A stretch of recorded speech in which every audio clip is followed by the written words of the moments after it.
another banger. Baby, calm down, calm down. Yo, this your body, it puts in my heart for lockdown, for lockdown. Yo, you sweet life, down.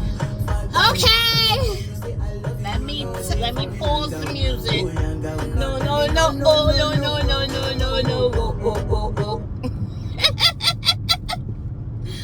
Okay, listen. This message is for the collective, and I need to tell you it in the sense of relatable. Relatable meaning it happened to me. I'm speaking from experience. I'm a divine feminine. I am now in my Empress energy. But I was once karmic. And while I was in karmic, I was in my South Node. Now, there was a masculine. Almost every masculine I dealt with, I chose them. I was like in a masculine energy. So all the men that I chose were, how can I say it? Men who were operating in their feminine energy. Let's just say that. And so every masculine that I chose, it was always a masculine that had sexual assault.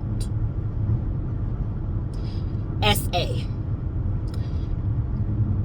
Meaning, this sexual assault either happened as a child or in teenage years. Because the energy that you're in is the energy you will attract, whether you want to admit it or not. Okay? And so during that time, of course, I was in that energy because I was sexually assaulted. So all the men that I chose, that's who I attracted, pretty much. And for the two that chose me, literally, which was later in life, they were both narcissists on two different types of level. Because all narcissists do not act the same, the characteristics are the same. So the two that chose me was narcissistic. Okay.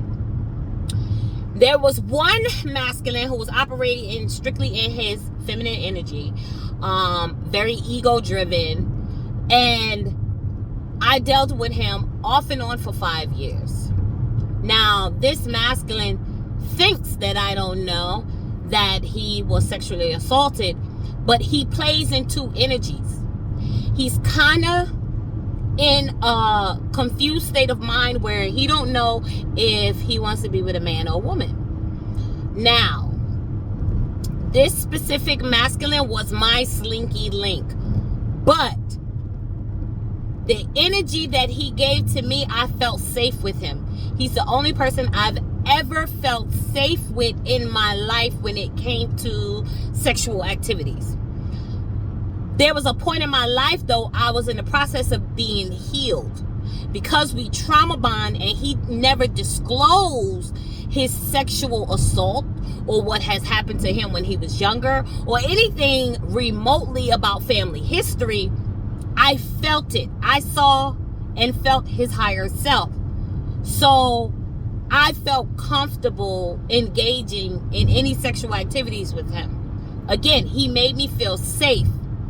Okay? But once I started getting therapy and healing and going through anger management classes, like I was working on me because I wanted to leave my South Node.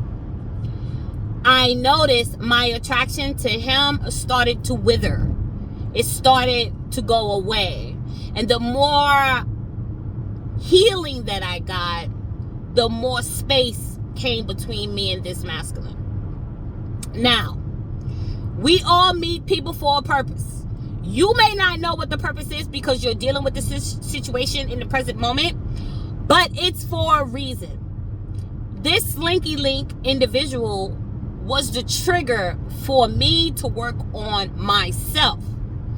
And even though we didn't end up together, I thank him because he was the one to help me realize and to deal with my stress and know my worth, to deal with the stress I was having about sexuality and everything.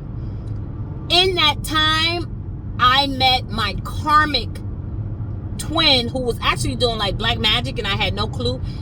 I was in a karmic loop with him for 10 years off and on. That individual, Lord have mercy, a mind game specialist, manipulation specialist, literally.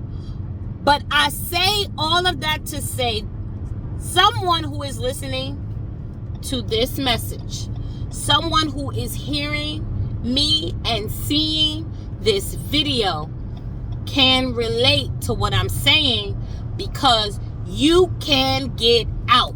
You have to want it, you have to believe it, and you have to work on it in order to get out of this karmic loop. If I can do it as a single parent with 4 kids, you can. Do not make excuses for no one. Do not blame anyone. Take accountability and work on you.